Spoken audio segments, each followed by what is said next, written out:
Okay, तो हम class start करते हैं। तो ट्रिग्नोमेट्री में हमने बहुत सारे क्वेश्चन सॉल्व किए। किसी को किसी भी तरह के क्वेश्चन में कोई डाउट है तो आप बता सकते हो। यदि कोई डाउट है तो हम उसको भी सॉल्व करके डाउट को क्लियर कर लेंगे। अदरवाइज हम स्टार्ट करेंगे नया चैप्टर, उसका नाम है सेट्स।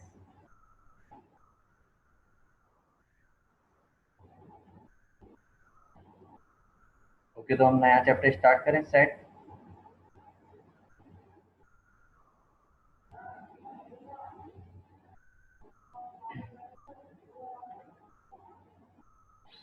ओके, तो फिर हम सेट स्टार्ट करते हैं। सेट्स,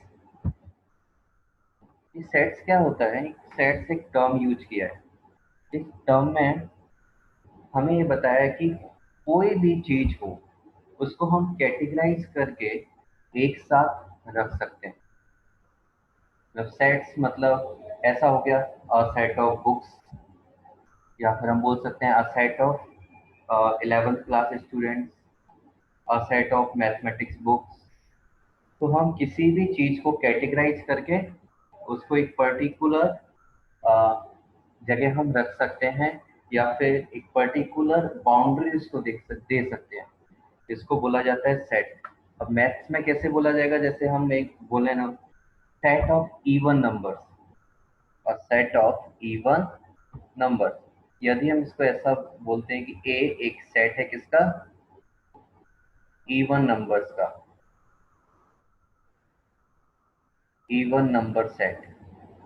तो हम इसको इसमें कैसे नंबर आएंगे? 2, 4, 6, 8 एंड सो ऑन। इस तरह से नंबर्स आएंगे इसमें।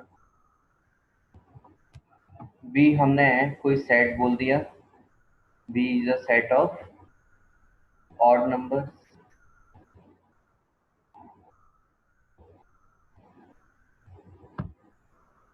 तो इसमें किस तरह के नंबर्स आ जाएंगे? 1, 3, 5, 7 एंड सो ऑन। इस तरह के इनफाइनाइट नंबर्स होंगे। तो इस तरह से किसी चीज को कैटेगराइज करने को ही हम क्या बोलते हैं? सेट्स बोलते हैं। अब कुछ जनरल सेट्स डिफाइंड हैं जो मैथमेटिशियंस ने उन्होंने किया है, उनको मैं आप लोगों को सब दिखाता हूँ।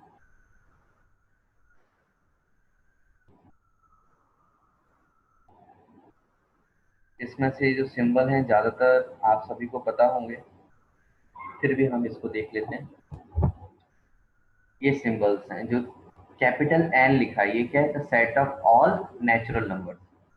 कैपिटल जेड क्या रिप्रेजेंट करता है? Set of all integers. Integers को हम कैपिटल आई से भी रिप्रेजेंट करते हैं। कैपिटल क्यू रिप्रेजेंट करता है set of all rational numbers. Capital R बताता है set of all real numbers. Z के ऊपर यदि प्लस लगा दिया तो क्या बन जाता है? Set of positive integer. क्योंकि जेड में तो नेगेटिव, पॉजिटिव और जीरो सब आते हैं। जेड प्लस में ओनली पॉजिटिव इंटीजर, जीरो भी नहीं आता। एंड क्यू प्लस मतलब क्या हो गया? Rational number but only positive. R plus मतलब all real number but only positive real number. इस तरह से डिफाइन किया जाता है। ये इसका आइडिया होगा पहले से थोड़ा।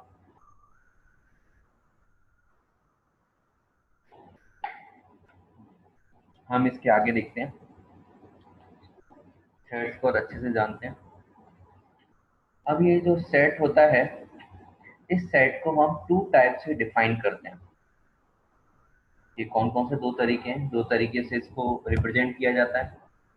टू फॉर्म्स होती हैं, एक बोलते हैं रोस्टर फॉर्म या फिर टेबुलर फॉर्म, और सेकेंड फॉर्म है सेट बिल्डर फॉर्म। अब यहाँ पर ये जो रोस्टर फॉर्म है,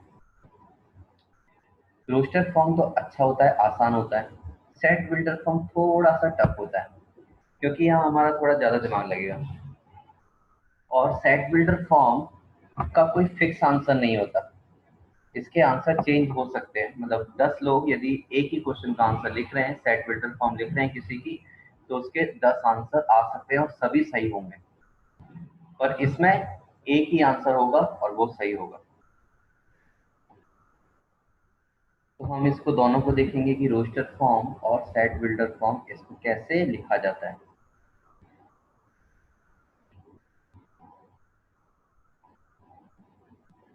हम कुछ एग्जांपल लेते हैं, उससे हम अच्छे से समझ पाएंगे।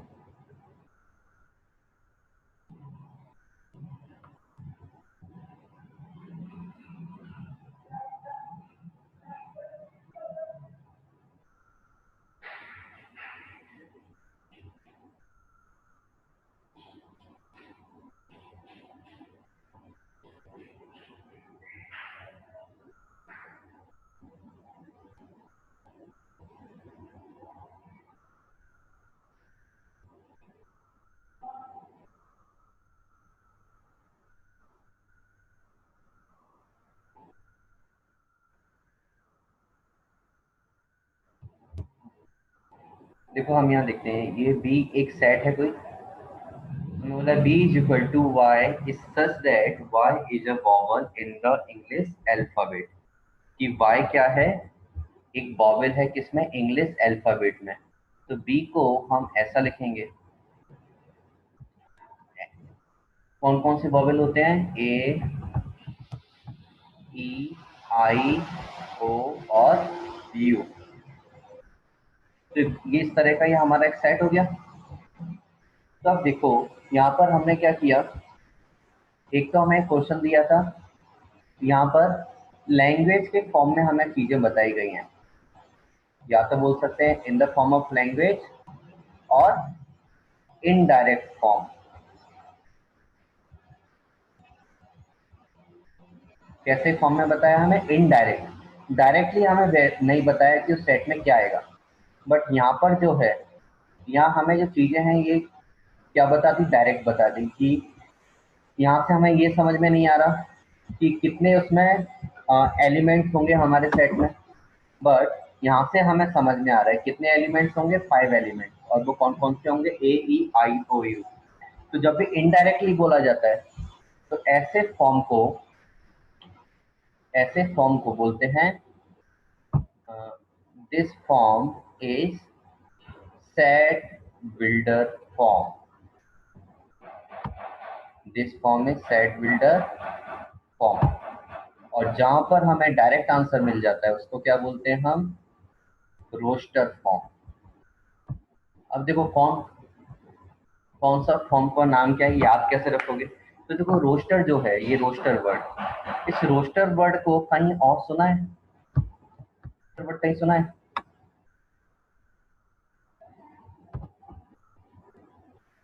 किसी को याद आ रहा है रोस्टर मतलब क्या, कोई एनिमल होता है रोस्टर, उसको भी बोला जाता है, मैंने ऐसे सुना है।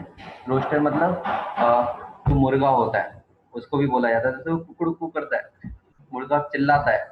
तो यहाँ पर रोस्टर फॉर्म में हम ऐसे याद रख सकते हैं कि यहाँ पे रोस्टर फॉर्म में चिल्ला चिल्ला के बताता है कि हमारी मेरी वैल्यू ये है, ये है, ये है, सारी वैल्यूज को चिल्ला चिल्ला के बता देता है साफ साफ। और सेट बिल्डर, यहाँ क्या किया, बिल्ड किया चीजों को, हमने डायरेक्टली नहीं बताया, लैंग्वेज में बताया या फिर किसी लॉजिक के साथ इनडायरेक्टली बताया। तो ऐसा फॉर्म को हम बोलते हैं सेट बिल्डर फॉर्म। दोनों में क्या इंपॉर्टेंट है कि ये जो कर्ली ब्रैकेट है दोनों में आता है, स्टार्टिंग में भी और एंड में भी। सेट बिल्डर फॉर्म में जो जिसकी वैल्यू होती है उसको सबसे पहले लिखते हैं और बाद में ये कोलन लगाते हैं। रोस्टर फॉर्म में हम सीधे वैल्यूज लिख देते हैं, एलिमेंट्स, और इनके बीच में क्या लगाते हैं, कॉमा। ये इनका रिप्रेजेंटेशन है। हम इस पर और भी क्वेश्चन करते हैं, जैसे जैसे हम ज्यादा क्वेश्चन करेंगे चीजें क्लियर होती जाएंगी।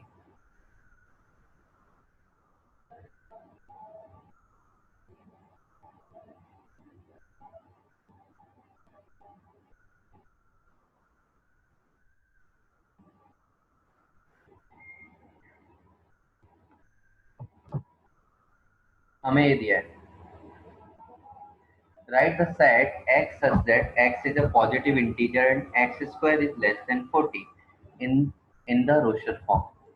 तो हमसे पूछा है बताओ रोस्टर फॉर्म क्या होगा। तो बताओ इस फॉर्म का नाम क्या है, क्या नाम है इसका, इसका नाम है सेट बिल्डर फॉर्म, है ना। सबको समझ में आ रहा है ना। इनडायरेक्टली इन्होंने बताया है एक्स की वैल्यूज क्या है, एक्स की वैल्यू क्या है, पॉजिटिव इंटीजर है, वो भी कैसा पॉजिटिव इंटीजर कि एक्स का स्क्वायर किया जाए तो स्क्वायर की वैल्यू 40 से लेस आएगी। तो क्या आप बता सकते हैं इसका रोस्टर फॉर्म में वैल्यूज क्या क्या आएंगी, मुझे मैसेज कीजिए क्या क्या वैल्यू हो सकती है एक्स की, ऐसी वैल्यू जिनका स्क्वायर 40 से लेस आता है।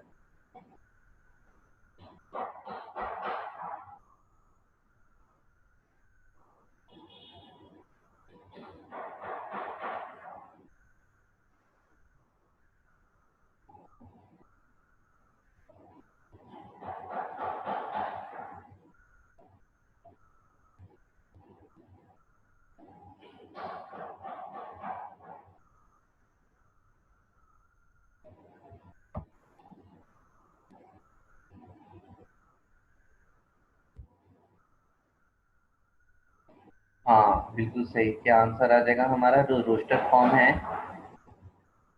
Roster form will be equal to curly bracket 1 2 3 4 5 and 6, क्योंकि 6 का स्क्वायर 36 होता है, 7 का स्क्वायर कितना हो जाएगा? 49, 40 से ज्यादा हो जाएगा, तो ये हमारा आंसर हो जाएगा। तो हम रोस्टर फॉर्म लिखना सीख गए सेट बिल्डर फॉर्म से। और क्वेश्चन इसमें देखते हैं हम। अब मैं रोस्टर फॉर्म देता हूं, इसको आप सभी को क्या करना है? सेट बिल्डर में कन्वर्ट करना है।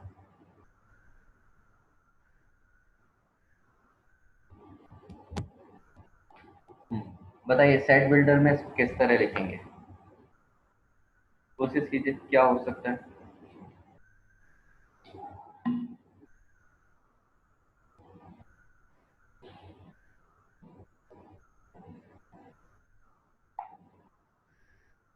इसके लिए चेक करो 1 4 9 16 25 में क्या लॉजिक अप्लाई हो रहा है, इनमें क्या रिलेशन है।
तो इसको हम क्या लिख सकते हैं? यहाँ पर ए से रिप्रेजेंट किया है सेट, तो हम भी ए ले लेते हैं। सबसे पहले कर्ली ब्रैकेट लगाएंगे, उसके बाद एक्स, एक्स से रिप्रेजेंट कर देते हैं। यहाँ पर क्या लगाएंगे? कोलन। इस कोलन का मतलब क्या होता है? Such that. इसका मीनिंग होता है x is such that, X is such that X is a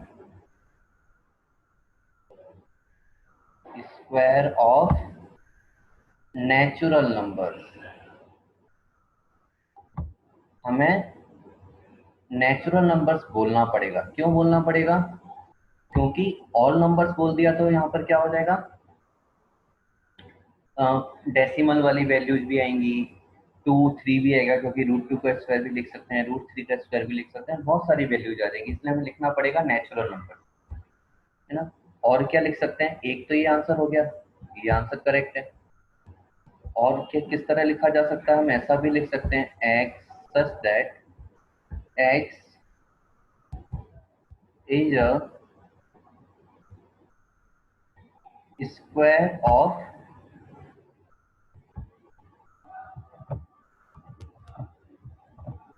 square of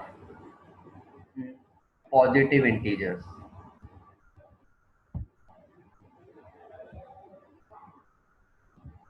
है ना। ऐसा भी लिख सकते हैं, क्योंकि सभी जो स्क्वायर हैं ये किसके हैं? पॉजिटिव इंटीजर्स के। अच्छा, एक और चीज इसी में लिखी जा सकती है, सेम चीज लिख दो, बस पॉजिटिव की जगह क्या लिख दो? Negative integers. क्योंकि -1 -2 -3 -4 इन सब के स्क्वायर करोगे तब भी तो सेम चीज आएगी। ये भी हम लिख सकते हैं। और कैसे रिप्रेजेंट किया जा सकता है?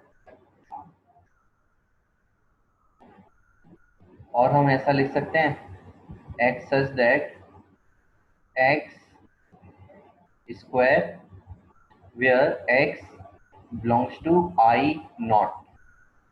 i और नीचे सफिक्स में क्या लगा देते हैं? जीरो। इसका मतलब क्या होता है नीचे जीरो लगाने का? इसका मीनिंग होता है कि ये जो i जीरो है इसको i नॉट भी बोला जाता है। अमेरिकन लैंग्वेज में आई नॉट बोलते हैं, इन और जो लैटिन इंग्लिश होता है उसमें हम बोलते हैं इसको I zero. Both are correct. I zero इसका मतलब होता है कि सभी वैल्यूज, ऑल इंटीजर्स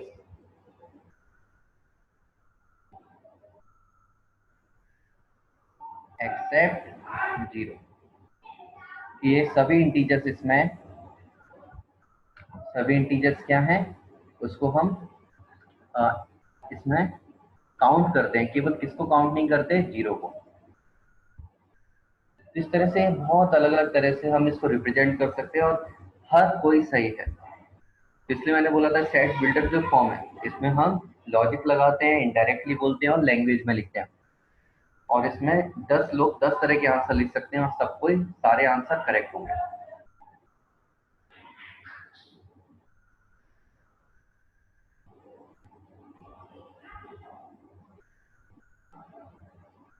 एक और सेट बिल्डर का क्वेश्चन करते हैं हम।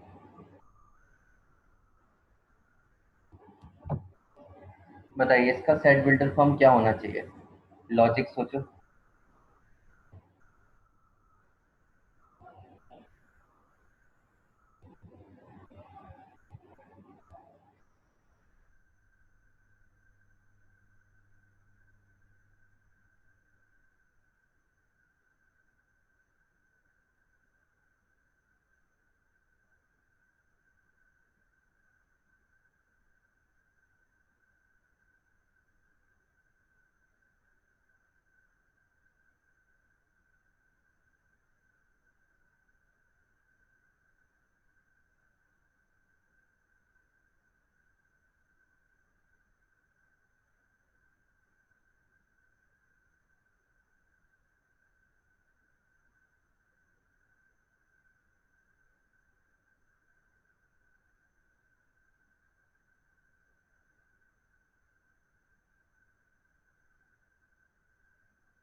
अच्छा देखो मैं दिखाता हूँ इसको हम कैसे लिख सकते हैं।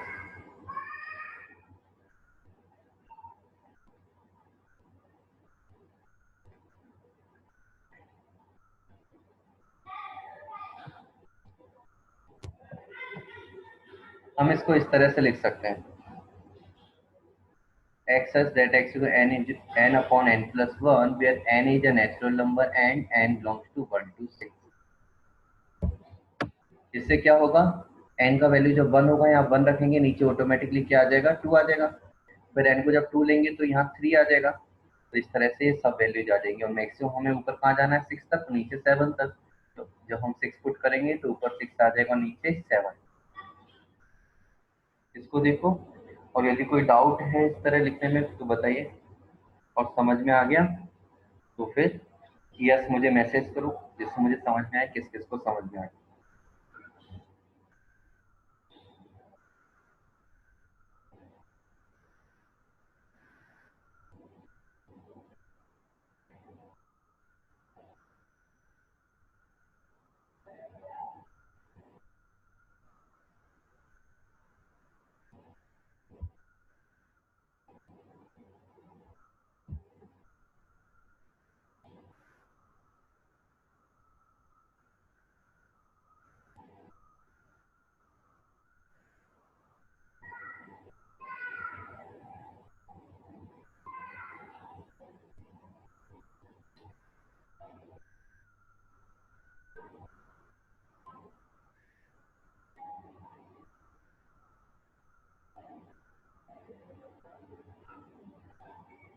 अच्छा, फिर हम एक क्वेश्चन करते हैं।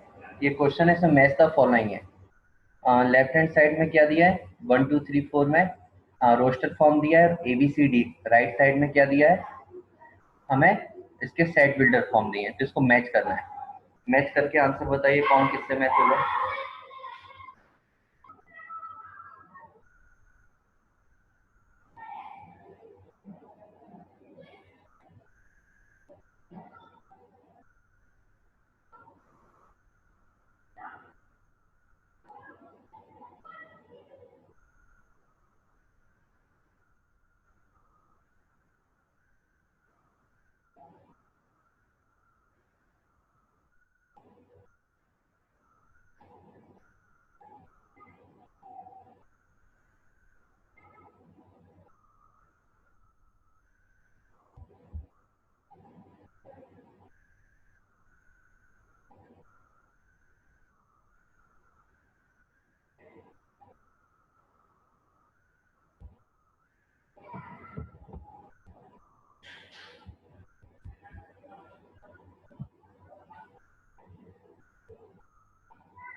इसी कंप्लीट हुई मैचिंग।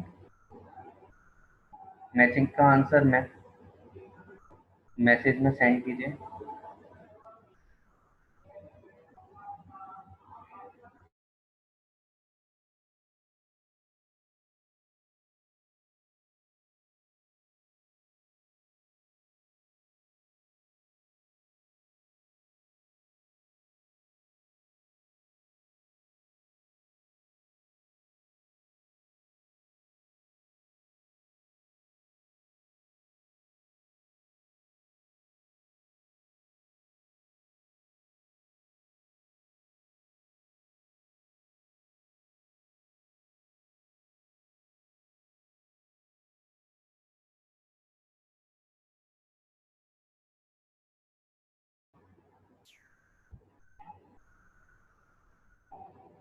सभी का हो गया तो आंसर मैच कीजिए। यहाँ PRINCAL लिखा है, तो यहाँ डी में दिया X is the letter of the word principal. यहाँ आई 2 टाइम्स है, बट यहाँ 1 टाइम लिखा है। क्यों लिखा है, क्योंकि जब सेट में किसी भी वर्ड को अलग अलग करके लिखा जाता है तो किसी भी चीज को रिपीट नहीं करते, तो आई 2 टाइम्स रिपीट हुआ है, इसलिए यहाँ लेकिन 1 टाइम ही आया है, पी भी सिंगल टाइम आया है। पर हमें पता है 1 किससे मैच होगा, डी से। सेकंड 0 है, ये किससे मैच हो जाएगा, सी से, क्योंकि यहाँ लिखा है X such that X is an integer and X plus 1 is equal to 1। 1 से 1 कैंसिल हो जाएगा और x इज इक्वल टू 0 बचेगा। थर्ड का हो जाएगा ए, क्योंकि यहाँ दिया x that X is a positive integer and is divisor of 18। तो 18 में किस किस से डिवाइड हो सकता है, तो इन नंबर से हो सकता है 1 2 3 6 9 18। और फोर्थ का हो जाएगा बी, क्योंकि x is an integer and X square minus 9 is equal to 0। इसको सॉल्व करेंगे तो x की 2 वैल्यू जाएंगी 3 एंड माइनस 3।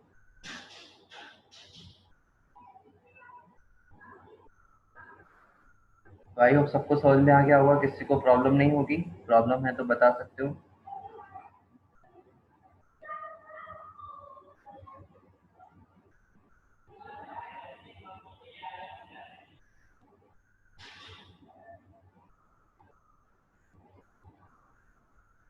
अब हम क्वेश्चन देखते हैं एक्सरसाइज का फर्स्ट का। ये जो क्वेश्चन है जनरल नॉलेज बेस्ड है, मींस एग्जाम में इस तरह के क्वेश्चन नहीं आते, पर फिर भी हमें मैथमेटिक्स सीखने के लिए इन क्वेश्चंस को समझना जरूरी है। क्वेश्चंस में हमें क्या बोला है, which of the following are set justify your answer. हमें बताना है, ये यहाँ टोटल 7 सिचुएशंस दिए हैं, कौन सेट को रिप्रेजेंट करता है और कौन सेट को रिप्रेजेंट नहीं करता है। तो फर्स्ट वाला हम पढ़ते हैं। तो हम इसमें क्या दिया, the collection of all the months of a year beginning with letter J. J से स्टार्ट होने वाले सभी मंथ्स का नाम। तो हाँ, ये तो हम लिख सकते हैं, है ना। क्या क्या होते हैं, जनवरी, जून, जुलाई, इतने ही होते हैं, 3 हो जाएंगे। तो yes, first is a set. Second में क्या बोला, the collection of 10 most talented writers of India. अब यहाँ पर क्या प्रॉब्लम हो गई, मुझसे कोई बोलेगा 10 राइटर्स के नाम बताओ टैलेंटेड, मैं कुछ नाम बताऊंगा। आपसे कोई पूछेगा तो आपके अपने अलग ओपिनियन होंगे, किसी अमेरिका वाले व्यक्ति से कोई पूछेगा उसका अलग ओपिनियन होगा, इंडियन से और किसी से पूछेंगे तो अलग ओपिनियन होगा। तो यहाँ person to person 10 most talented writer से चेंज हो रहे हैं। तो ऐसी चीज जो ऑलवेज करेक्ट नहीं है, जो चेंज होती है, वो सेट नहीं रिप्रेजेंट होता है, मतलब वो सेट नहीं होता है। तो इसलिए ये 10 most talented writers of India ये सेट नहीं है। 11 a team of 11 best cricket batsman of the world. तो यहाँ पर भी हर किसी का ओपिनियन अलग अलग होगा, तो इसको भी हम सेट नहीं बोल सकते कि टॉप 10 बैट्समैन कौन होंगे, क्योंकि ये रैंकिंग हमेशा चेंज होती रहती है टाइम के साथ। अभी यदि सिलेक्ट भी कर लिया तो 1 साल बाद चेंज हो जाएगा, 10 साल बाद चेंज हो जाएगा, 100 साल बाद चेंज हो जाएगा। तो ऐसी चीज जो चेंज हो जाए उसको हम सेट में काउंट नहीं करेंगे। The collection of all boys in your class, yes it is set कि आपकी क्लास में जितने भी बॉयज हैं, अब जितने हैं उस समय वो उतने ही रहेंगे, वो तो चेंज नहीं होंगे ना। कोई ऐसा तो नहीं बोल सकता नहीं ये इतने बॉय नहीं है, चेंज है। तो इसलिए ये सेट होगा। The collection of all natural number less than 100, इसको भी दुनिया में कोई चेंज नहीं कर सकता, ये भी सेट होगा। A collection of novels written by the writer Munshi Premchand, yes Munshi Premchand ने जितनी बुक लिखी है वो अपने को पता है, वो अब चेंज नहीं हो सकती चीजें, तो ये भी कलेक्शन, हम इसको सेट बोलेंगे। The collection of all even integer, yes it is also always true. तो ये भी क्या है, सेट है। सबको क्लियर हुआ कौन सेट होता है कौन नहीं होता, कैसे आइडेंटिफाई करते हैं हम।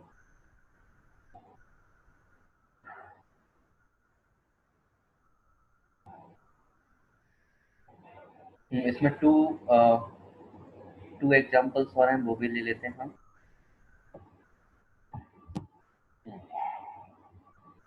The collection of questions in this chapter, इस चैप्टर में जितने क्वेश्चन है उन सबका कलेक्शन यदि हम करेंगे तो क्या वो सेट होगा, यस होगा, सबके लिए ट्रू होगा। A collection of most dangerous animals of the world, नहीं ये गलत है। मोस्ट डेंजरस एनिमल, इनका कलेक्शन तो नहीं कर सकते हैं, ओपिनियन मैटर करेगा लोगों का।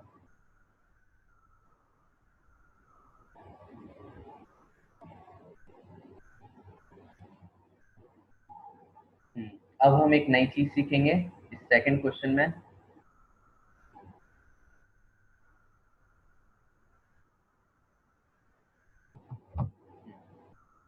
यहाँ पर एक फिल इन द ब्लैंक्स दिए हैं और इसमें इंसर्ट करना है इन सिंबल्स को। इन सिंबल्स को इंसर्ट करना है। ये सिंबल्स क्या हैं इनके बारे में हम समझ लेते हैं। यहाँ पर एक सिंबल है ये और दूसरा सिंबल है, इसको बनाया और कट कर दिया। इसका जो मीनिंग होता है ये होता है बिलोंग्स टू। बिलोंग्स टू इसका मतलब क्या होता है? Belongs to. तो इसका मतलब ऑटोमेटिकली क्या हो जाएगा? Not belongs to. लाइक जैसा पहला फिल करके दिखाता हूँ। ये जो सेट है ए, है ना, ए सेट है। इसमें कौन कौन से एलिमेंट हैं? 1 2 3 4 5 6, 6 एलिमेंट्स हैं। तो यहाँ पूछा है 5 और 8, तो बिलोंग्स टू आएगा या डज नॉट बिलोंग्स टू आएगा?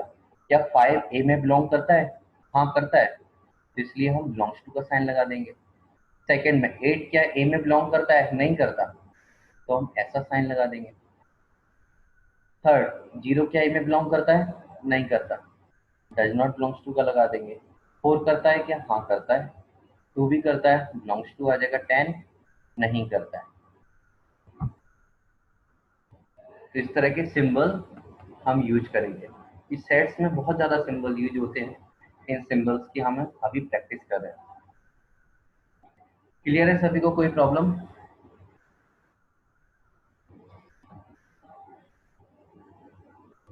सभी को समझ में आया तो अंडरस्टूड लिखो। ये सिंबल्स को कैसे यूज करते हैं, belongs to does not belongs to, इन दो सिंबल्स को यूज करना आ गया सभी को अच्छे से?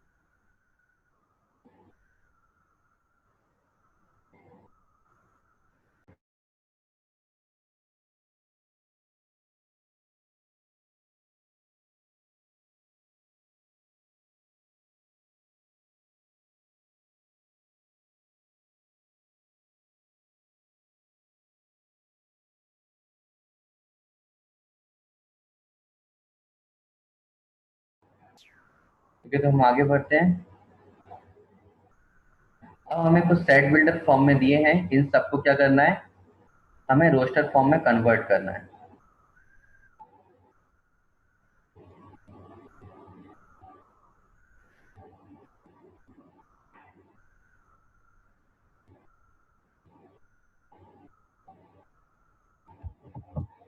यहाँ टोटल 6 क्वेश्चंस हैं। इन सभी को रोस्टर फॉर्म में लिख के बताइए क्या क्या आंसर आएंगे। आप सभी को सॉल्व करना है।